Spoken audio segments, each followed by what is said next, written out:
लक्ष द्या. या पुढे येतं परत.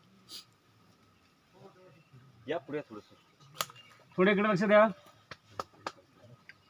मित्र हो, जवळपास 12 तासाची आपण दौड म्हणजे घोडदौड म्हणणार नाही की आपण पार करून या ठिकाणी आलो आहे. या ठिकाणचं ऐतिहासिक महत्त्व जे आहे ते आपल्याला सरांच्याकडून ऐकायचं आहे. त्यासाठी आपण इथं जमलेलो आहोत. आपण नशिबान आहोत की आपल्याला असे एक लीडर मिळालेत की जे आपले बंधुतुल्य आहेत आणि सगळ्यांना सामावून घेऊन मागे पुढे करून सगळ्यांना इथंपर्यंत त्यांनी आणलेलं आहे. त्याबद्दल अडके सरांचे एकदा आपण अभिनंदन करूया.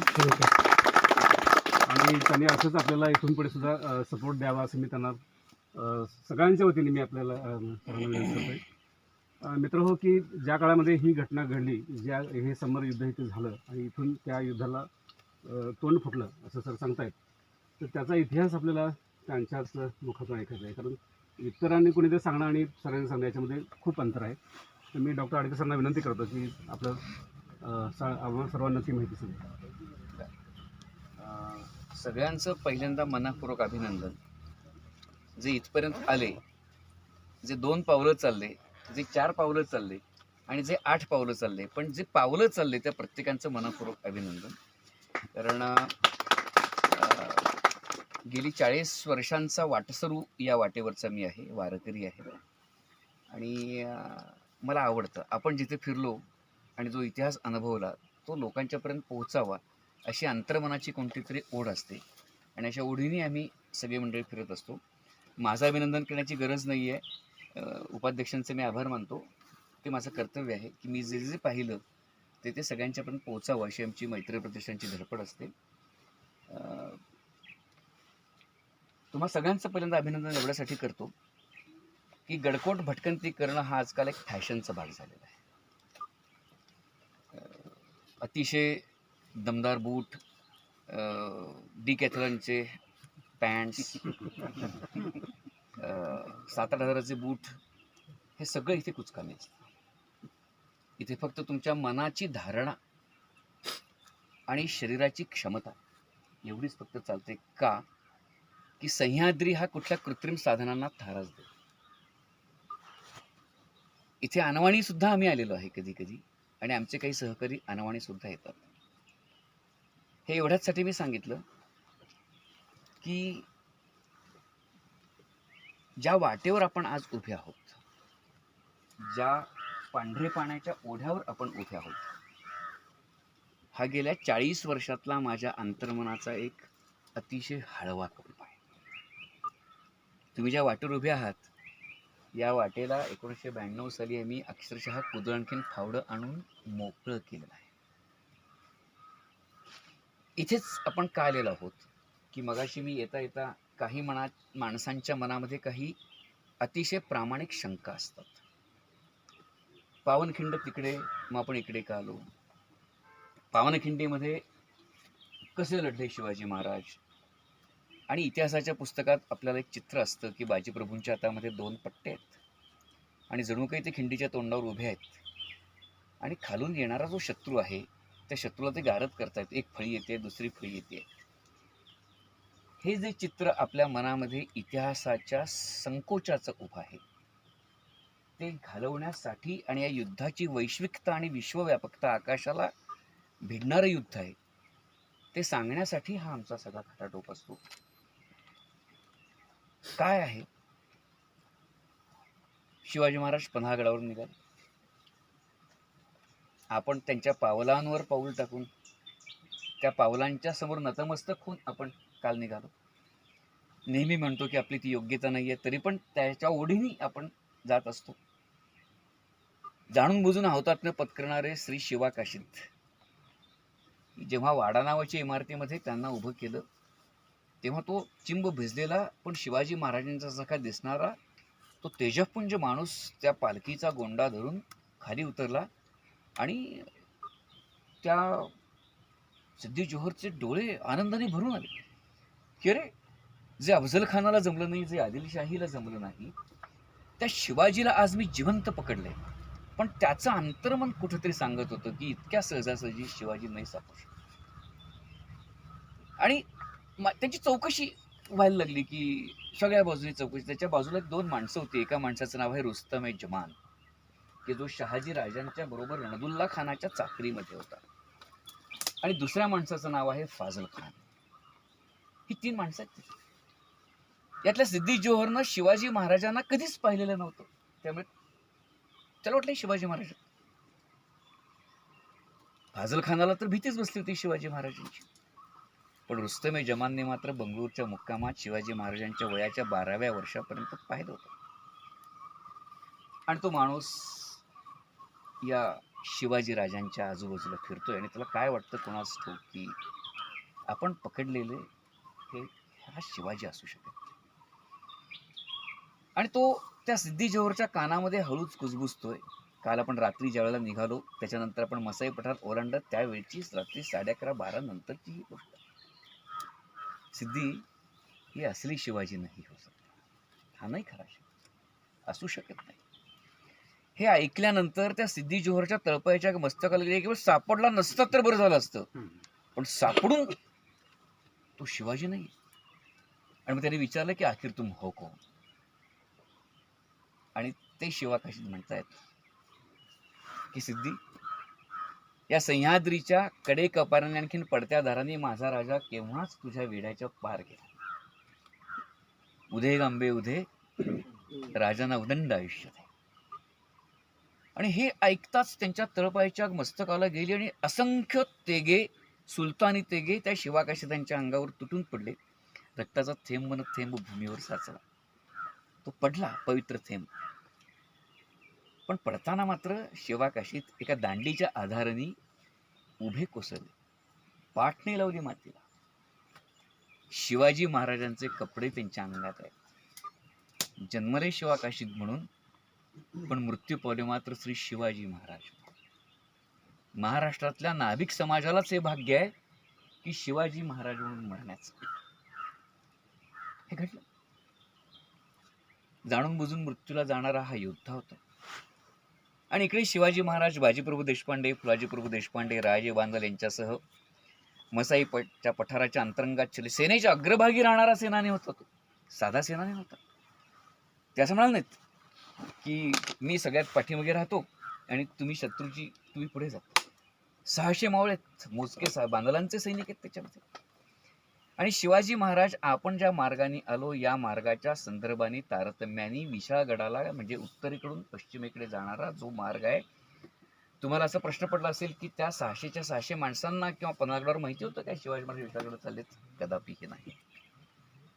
कारण शिवाजी महाराज पन्हागडाच्या बेटातून निसतानाचा जो काही एक जोखमीचा भाग होता त्याची गुप्तता अत्यंत होती.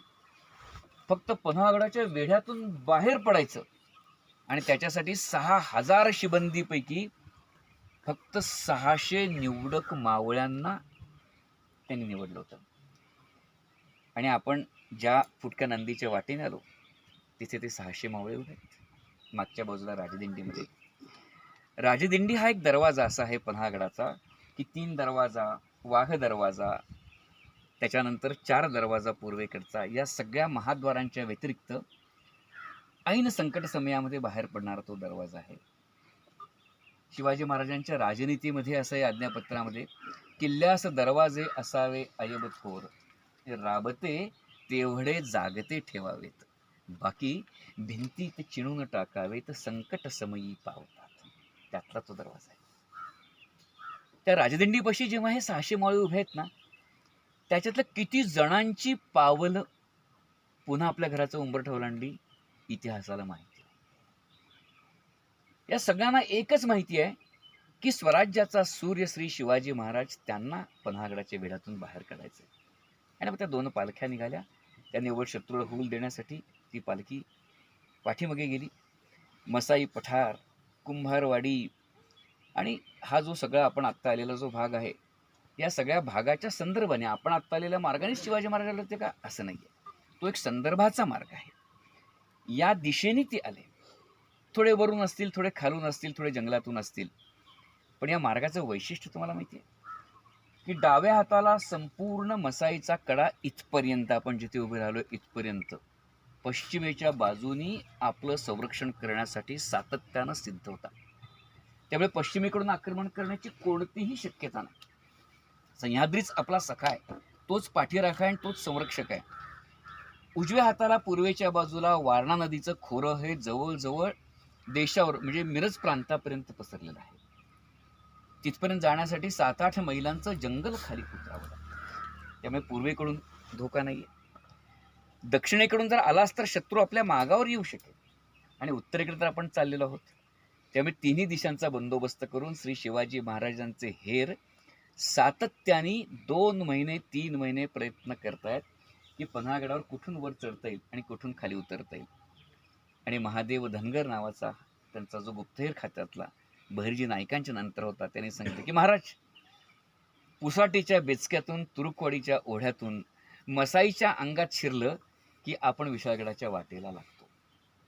तेवढं प्रचंड भूगोलाचं ज्ञान आहे. आणि कसं की रात्री तुरुकवाडीचा ओढा, तिथे असणारा गनिम 100 कदमांवर असतो. त्यावेळेच्या एका माणसाचं 2.25 फूट अंतर पडायचं. तो गनिम महामूर पाऊस पडला की 200 कदमांवर जातो. आणि मग पाण्याच्या त्या सगळ्या संगीतात, त्या नादात, त्या तालात, त्या धारात आपण तो ओढा पार करू शकू. तिथे 3 फळ्या आहेत. एक म्हाळुंग्याची फळी आहे, एक तुरुकवाडीची फळी आहे, एक जेऊरची फळी आहे. ते वेढे आहेत सगळे. ते पूर्वेला वेढा आहे, दक्षिणेला वेढा आहे आणि पश्चिमेला उत्तरेचा वेढा एकमेकांच्यात मिळून गेला आहे.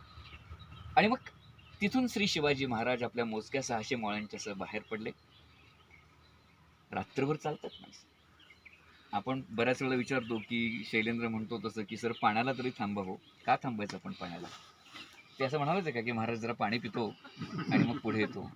ते असं म्हणाल की खोतवाडे आली आहे जरासे बूट बदलतो? ते स्कोपच नाही. ही त्यागाची जी सर्वोच्च परिसीमा शिवाजी महाराजांच्या मावळ्यांनी आपल्यासमोर घालून दिली आहे ना, त्याच्यासाठी आपण हा मार्ग आक्रमत असतो.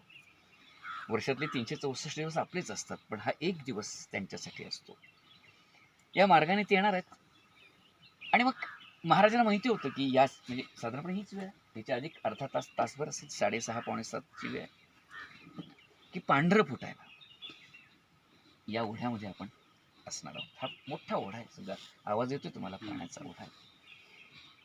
इथेच महाराजांना माहिती होतं की जेव्हा शिवाकाशीत पकडले जातील तेव्हा शत्रूच्या लक्षात येईल की खरे शिवाजी महाराज पळून गेले, निसटून गेलेत, वेढ्यातून पार गेलेले आहेत. तेव्हा शोधासाठी माणसं येणारच. आणि सिद्धी जोहरने तेच केलं. सिद्धी जोहरचा जावई जो सिद्धी मसूद आहे, त्याला सांगितलं की त्याचा पाठलाग करा. ते कुठं गेलेत पाहत. जसे आपले हेर होते तसे त्यांचे हेर होते. कोणीतरी कुठून तरी कळलं असेल उत्तरेच्या दिशेने गेलेले आहेत, कारण मसाई पठाराकडे आलेले आहेत, मंदिराकडे आलेले आहेत. आणि शिवाजी महाराजांना नक्की माहिती होतं की जर का आपल्याला शत्रूंनी गाठलं तर ते फक्त एकाच ठिकाणी गाठू शकतील. त्या गावाचं नाव आहे चौके. ते हे गाव आहे. का चौक्यात गाठू शकतील? की पन्हाळगडाच्या पासून विशाळगडाकडे जात असताना जे सर्व मार्ग देशावरचे आहेत, त्या सर्व मार्ग एकाच जागेवर एकत्रित येतात. ते म्हणजे इथे एकत्रित येतात. सगळ्या खिंडी इथे एकत्रित येतात. कोणत्या खिंडी आहेत? आपण ज्या खिंडीतून आलो त्याला मानची खिंड म्हणतात. मानच्या धनगरवाड्याची खिंड. तुमच्या डाव्या हाताला जी खिंड आहे आत्ता जिकडून तुम्ही आलात त्याला मलकापुराची उचतची खिंड म्हणतात. उजव्या हाताने तुम्ही आलात तर त्याला म्हणायचं येळवण जोगाईची खिंड. हे तिन्ही टाळून तुम्हाला मधून यायचं असेल तर त्याला म्हणायची पावडाईची खिंड. हे सगळं टाळून तुम्हाला यायचं असेल तर अणुस्कुऱ्याच्या खिंडीतून यावं लागतं. अशा अनेक खिंडी या परिसरातल्या आहेत आणि त्या सगळ्या खिंडींमधून आम्ही धडपडून आलेलो आहे. आणि मग लक्षात येतं की ही जी खिंड आहे या खिंडीला घोडखिंड असं म्हणतात. इथे सगळे महाराज येऊन पोचले. तो पडणाऱ्या पावसाचा आवाज आहे. त्या धारा पडतायत आणि एक धीरगंभीर आवाज घुमतोय की महाराज थांबा. हा आवाज आहे बाजीप्रभू देशपांडेचा. तो धिप्पाड देहाचा बाजीप्रभू देशपांडे महाराजांच्या समोर येतात आणि महाराजांना वंदन करतात. म्हणजे महाराजांना म्हणतात की महाराज गनिम पाठीवर आहे. गनिम पाठीवर, गनिम पाठीवर आहे अवधी फार थोडा आहे, म्हणजे विषयाकडे पोचण्यासाठी अवधी फार थोडा आहे. आपण निम्मी शिबंदी घेऊन पावते व्हा. कुठं पावते व्हा हे नाही, पावते व्हा, पुढे जा. शत्रू इथे आला तर आम्ही निम्मी शिबंदी घेऊन इथेच थांबतो आणि आपण विषागडी पोचेतो. शत्रूला खिंड चढू देणार नाही. कुठली खिंड? ती नव्हे, या मागच्या खिंडी चढू देणार. हा या खिंडी आहेत. महाराज की असं नाही म्हणा की बाबा बाजीप्रभू ठीक आहे, तुम्ही इथे थांबा. सेनेच्या अग्रभागी राहणारा सेनानी होता.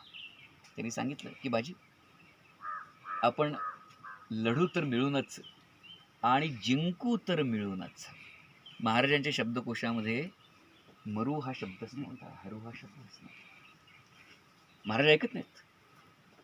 बाजीप्रभू लक्षात होतं की आता महाराज ऐकत नाहीयेत, नाही ऐकणार आहेत महाराज. ते म्हणाले की बाजी आपण लढू तर मिळूनच. महाराज ऐकत नाहीत असं म्हटल्यानंतर बाजीप्रभू पुढे येत आहेत. फुलाजी प्रभू येत आहेत, रायाजी बांदल येत आहेत, विठोजी काटे, शंभू सिंग जाधव, ही सगळी मंडळी येत आहेत. नावं किती लोकांची नावं घ्यायची. हे सगळे स्वराज्याचे सेनानी आहेत. ते सगळे एकमुखाने त्यांना विनंती करतायत की महाराज, एक बाजी गेला तर आपण 1000 बाजी निर्माण कराल, पण एक शिवाजी गेला तर पुन्हा दुसरा निर्माण होणार नाही. महाराज जा, आपण पुढे जा. तरी महाराज ऐकत नाहीयेत. बाजीप्रभू डोळ्यामध्ये प्राण आणून महाराजांची विनवणी करतात, हात जोडून म्हणतायत की महाराज, लाख मेले तरी चालतील, पण लाखांचा पोशिंदा जगला, आपण जा. तरीही महाराज ऐकत नाहीयेत. आणि मग याच परिसरामध्ये बाजीप्रभूंनी शिवाजी महाराजांना एक शपथ घातली की जी त्यांना मोडवता आली नाही. बाजीप्रभू म्हणतात, महाराज आपण जा पुढे. तुम्हाला शपथ आहे. कुणाची? तुम्हाला शपथ आहे माझ्या बायकापोराची. आपण पुढे जा. बायकापोरास पोचण्यास आपण समर्थ असता काळजी कसली. महाराज त्यांची तुम्हाला शपथ आहे. आपण जा. महाराजांचा नाईलाज झाला आणि महाराज म्हणाले की बाजी, विशाळगडी पोहोचताच तोफांची इशारत करतो, आपण उरी भेटायला या. विशाळगडी पोहोचलो की तोफांची इशारत होईल. बाजीप्रभू म्हणतात की महाराज, आपण विशाळगडी पोहोचताच तोफांची इशारत करा, आम्ही येतो. आणि या परिसरात, या ठिकाणी हे युद्ध सुरू झालं. ही सगळी युद्धभूमी आहे. आपण जी पाहतो ती खिंड नाही, तो फक्त कासारी नदीचा उगम आहे. फक्त काही ज्येष्ठ इतिहास संशोधक आणखी तत्कालीन फिरणाऱ्या काही लोकांनी एक नैसर्गिक आकार आणि एक खचदरी ही या परिसरामधली अतिशय रोमांचित करणारी होती, म्हणून त्याला पावनखिंड नाव दिलं गेलेलं आहे. ती पावनखिंड नाही. पावनखिंड कोणती मी पुढे गेल्यानंतर तुम्हाला दाखवणार आहे. सगळा परिसर.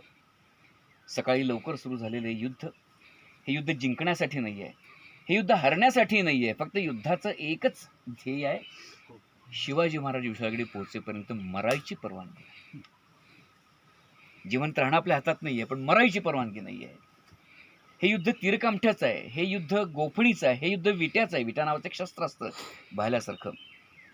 क्षणार्धामध्ये शत्रूवर आघात करायचा आहे आणि तो शत्रू बेसावत झाला, विखरून गेला की पुन्हा दडायचं, आणखीन पुढच्या फळीवर आघात करायला तयार व्हायचं आहे. इंच भूमीसाठी सकाळी 7-7:30 हे सुरू झालेले युद्ध अखंड 10 तास, अवघे 300 मावळे, 3000 लोकांची. क्षणार्धात शत्रूवर तुटून पडायचं आणि पाहता पाहता एक एक मावळा इथून पुढच्या कासारी जगमापर्यंत धारातीर्थी पडतोय. पण त्या धारातीर्थी पडलेल्या मावळ्याला पाहण्याची सुद्धा उसंत नाहीये. का? शत्रू पुढे येतात कामा नये. आणि हे युद्ध इंच भूमीसाठी लढलं जाते.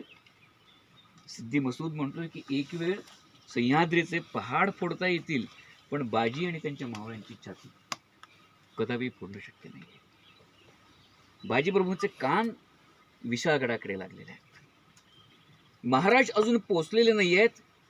आपल्याला मरायची परवानगी नाही, आपण नाही मरू शकत. इतक्या त्वेषाने हा माणूस चढतोय. मुंडा असं पडून गेलेला आहे. 2 हातामध्ये 2 पट्टे आहेत. टाकलेली तलवार, बंदुकीची गोळी सुद्धा ती छिन्नीसारखी उडून पडतीये. वरून पडणारा सगळा पावसाचा भाग आहे, तो लाल होऊन पडतोय. का अंगातून घामाच्या धारा लाल वाहत आहेत कुणास ठाऊक, पण लढतायत. कोणतं बळ आहे कुणास ठाऊक, 300 मावळे लढतायत. एक एक धारा तरी ती पडतोय. आणि युद्ध पाहता पाहता आपण जो कासारीचा उगम पाहतो तिथपर्यंत पोहोचलंय. आणि क्षणार्धात आकाश भेदणारा आवाज झाला. महाराज विशाळकडे पोहोचले वाटतं. इतका वेळ त्वेषाने लढणारा हा बाजीप्रभू, त्याच्या हातामध्ये 2 पट्टे निश्चित होऊन गळून पडतायत. आणि पडता पडता बाजीप्रभू उद्गारतायत की महाराज धन्य झाली या बाजीची, आपण विशाळकडे पोहोचलो. त्या कासारीच्या उगमाच्या आसपास कुठंतरी बाजीप्रभू धारातीर्थी पडले, फुलाजी प्रभू धारातीर्थी पडले, बांदलांचे मावळे धारातीर्थी पडले.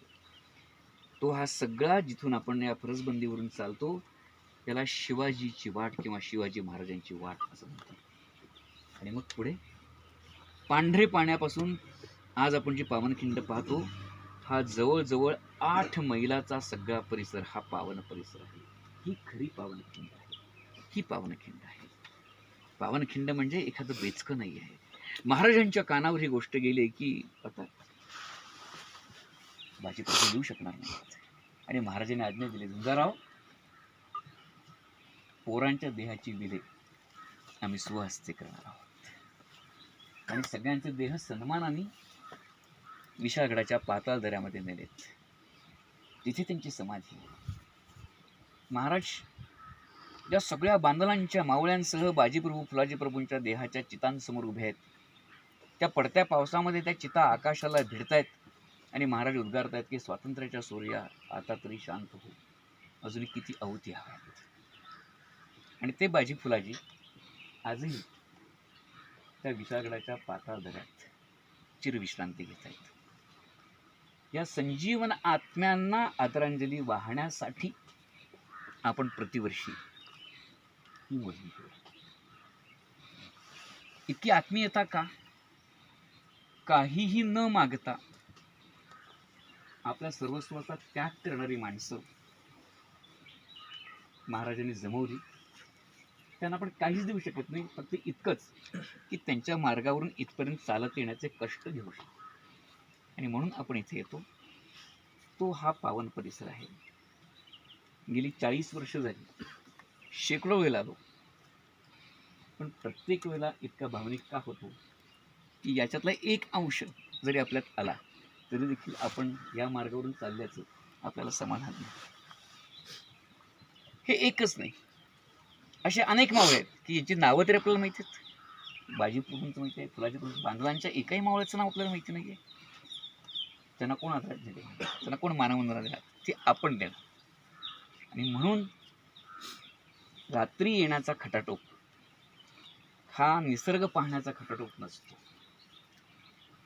हा ट्रेक नावाच्या एका गोंडस आणि मूर्ख नावाचा उपक्रम नसतो. गिर्यारोहण ॲडव्हेंचर असं काही नसतं. आपल्या पूर्वसुरींनी सह्याद्रीच्या दऱ्याखोऱ्यांच्या मध्ये गाजवलेला पराक्रम, तो दऱ्याखोऱ्यात साठून राहिलेला आवाज आपल्या अंतर्मनात कुठेतरी शिरावा म्हणून आम्ही सातत्यानं गेली 40 वर्ष ही धडपड करतो आहोत. आणि त्या धडपडीला साथ देऊन तुम्ही सगळेजण आलात याच्याबद्दल आम्ही तुमचे मनःपूर्वक आम्ही आभार मानतो.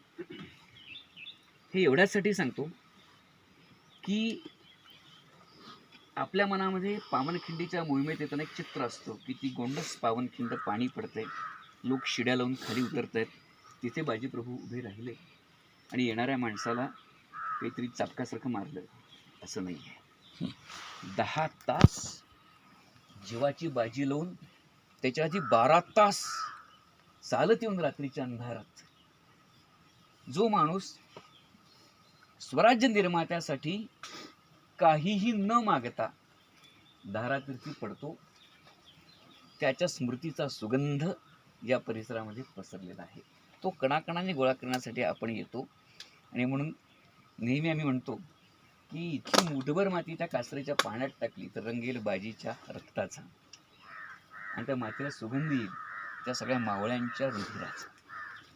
त्याच्यासाठी आपण इथे येत असतो आणि ते करण्यासाठीच या मोहिमा आपण सातत्याने आखत असतो.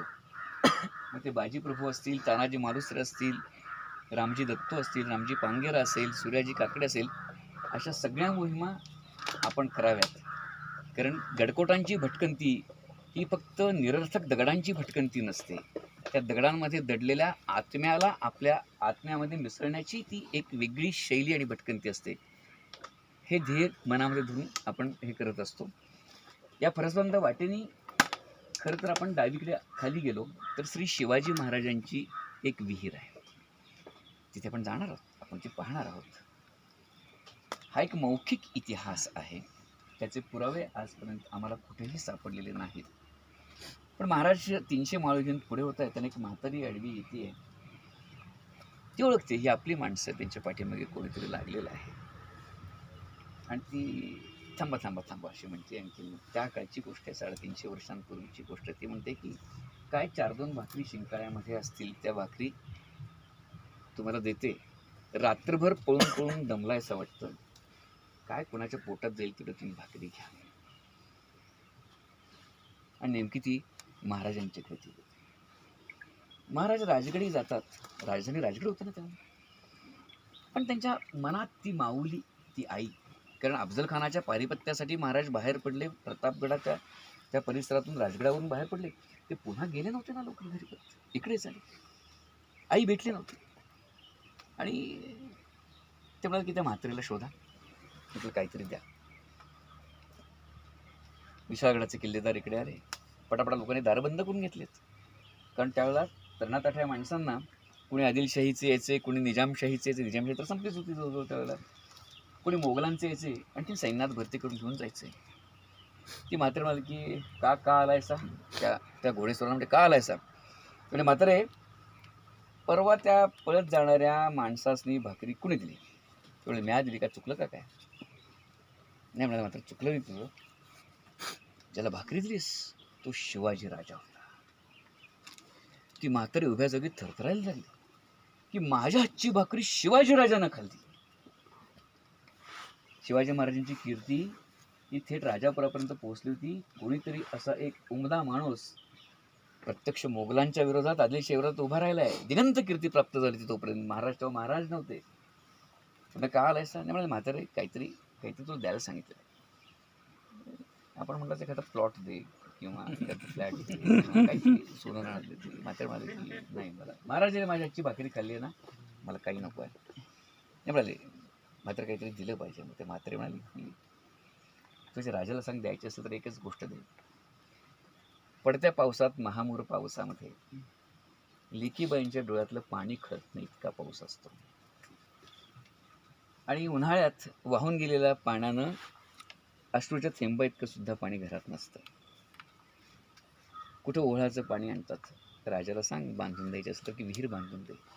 आणि त्या काळात शिवाजी महाराजांनी बांधलेली एक विहीर, शिवाजी महाराजांची विहीर म्हणून पुढच्या बाजूला आहे. ती शिवाजीची विहीर आहे. आणि त्या विहिरीचा जीर्णोद्धार मैत्रेय प्रतिष्ठानतर्फे येत्या 1 वर्षभरात आम्ही करणार आहोत. ती खिळखिळी झालेली आहे. इतिहासाच्या पावनखिंडीच्या अंतरंगामध्ये आपण रात्रभर चालून आल्यानंतर ज्या गोष्टी दडलेल्या असतात त्या या असतात.